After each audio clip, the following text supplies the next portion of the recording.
tentunya ada kebijakan-kebijakan yang sudah dibuat yang memang bermanfaat untuk publik. Boleh tidak Pak, kami dibagikan minimal 3 saja kebijakan yang menurut Bapak benar-benar sudah terrealisasi, termanfaatkan untuk publik.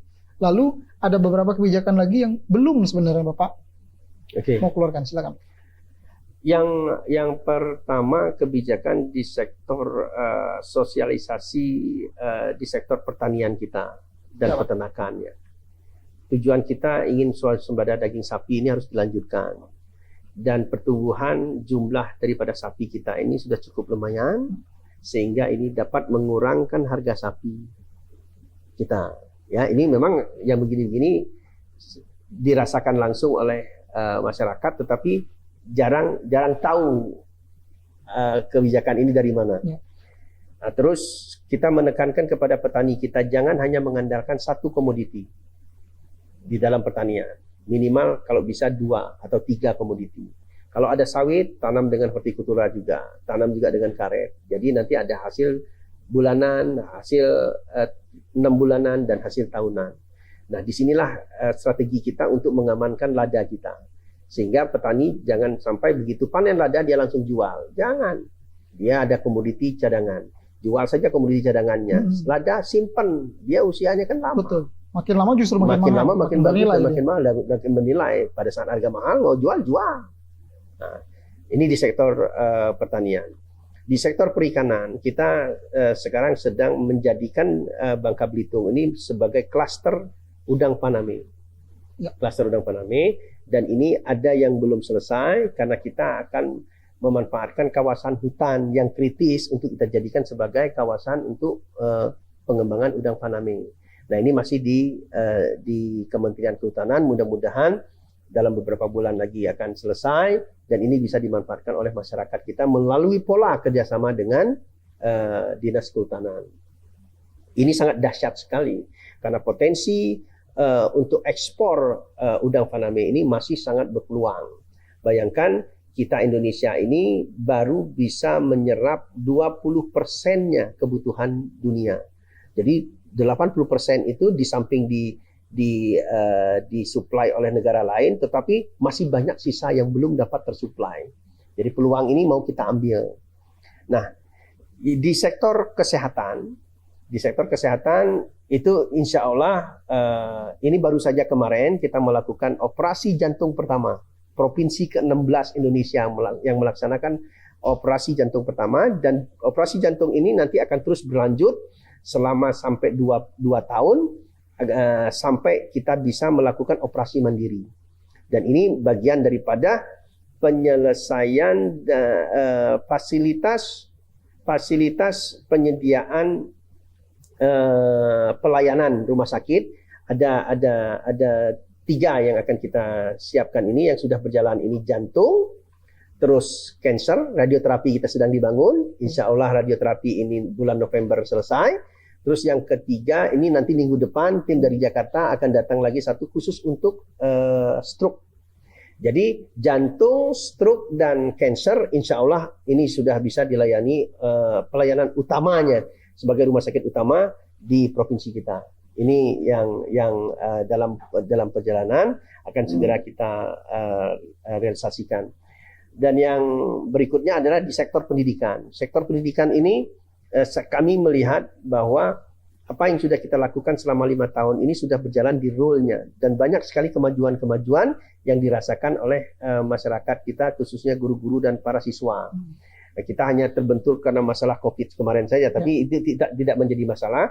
Tetapi beberapa peningkatan, misalnya dari asesmen yang dilakukan oleh pemerintah pusat, guru kita itu menempati peringkat ke-5 kemampuan pengajarannya.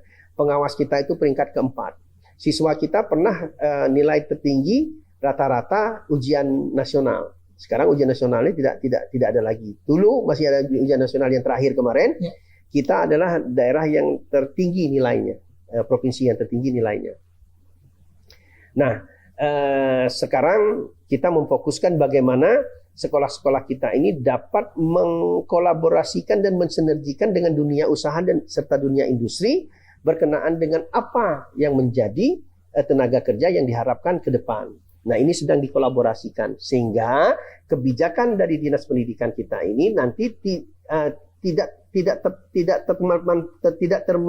termanfaatkan, tetapi justru dengan kebijakan yang benar kita bisa membaca peluang kondisi tenaga kerja ke depan yang sudah kita persiapkan dari sekarang. Ini akan lebih memungkinkan ketersediaan lapangan pekerjaan kita ke depan. Maksud saya itu kita harus menghadapi dan menyiapkan tenaga kerja kita dengan fokus industrialisasi, hilirisasi, dan baik hilirisasi sektor pertanian, pertambangan, mineral, dan sebagainya. Dan semuanya. Ya, kalau kita sudah siap itu, insya Allah ini akan lebih berjalan lebih bagus. Lalu ada nggak kebijakan yang belum, Pak, terrealisasi Yang di era Bapak? Yang Mestinya misalnya kebijakan yang mestinya itu diterbitkan di 5 tahun ini tapi masih belum terselesaikan ya, sebenarnya. tadi yang kawasan hutan tadi. Oke. Kawasan Itu hutan masih jadi PR, Pak? masih jadi PR. Satu lagi ini kita yang belum ini mengkonektivitaskan antara Bangka Belitung ini lebih intens lagi. Dan ada yang belum terselesaikan juga mengenai jembatan, karena memang itu pusat sih ya. Tapi sudah terakhir kemarin DED-nya sudah selesai. Cuma pusat kemarin saya kaget juga baru bisa dibangun itu tahun 2030. Saya bilang nggak bisa kalau begitu. Nah, saya berharap 2024 sudah harus bisa terbangunkan. Mulai paling tidak, Pak. Ya, tapi ini insya Allah dengan kondisi ekonomi Bangka Belitung seperti ini, saya rasa perhatian pemerintah akan lebih fokus lagi kepada pengembangan jembatan ini. Karena saya sampaikan kepada Pak Presiden dan kepada Kementerian PU, Sumatera dari ujung Aceh sampai ke ujung Lampung itu sudah ada tol. Sebelah kanan Batam, Kepri, dan Bangka Belitung tidak akan tersentuh kalau misal tidak ada penghubung yang intens. Bangka mempunyai kelebihan laut dalam di sisi sebelah barat ya. Sebelah barat. Di sisi sebelah barat Sumatera ini hanya ada satu pelabuhan Belawan. Selebihnya Sabang. Sabang berapa jauh? Belawan berapa jauh? Jadi kalau mau mengaktifkan Sumbaksel sebagai daerah industri, pelabuhan yang pas itu adalah di Bangka. Untuk menghubungkan Sumatera Bangka, mutlak jembatan. Ini akan efisien sekali. Tapi itu kita serahkan kepada pemerintah pusat. Pertimbangan kami begitu. Ketimbang kita membuat pelabuhan tetapi lautnya dangkal. Yang masuk juga kapal kecil. Tidak akan efisien. Karena keunggulan produksi apapun, komoditi apapun, yang membuat murah dan bisa bersaing produk tersebut adalah pelabuhan. Ketika pelabuhan itu bisa didarati oleh kapal-kapal yang besar, ini akan mengefisien harga transportasi. Karena kunci keberhasilan industri ke depan adalah transportasi yang murah. Tidak dapat transportasi logistik yang murah, kita tidak akan bisa bersaing dengan negara lain ataupun produk lain. Itu kunci. Dan memang faktanya di Bangka Belitung semua serba mahal. Ya. Cabai aja dikirim lewat pesawat. Betul. Luar biasa. Karena pelabuhannya tidak dikembangkan. Sayang kan? Betul. Ya. Dan semoga itu bisa terrealisasi. Ya. Baik.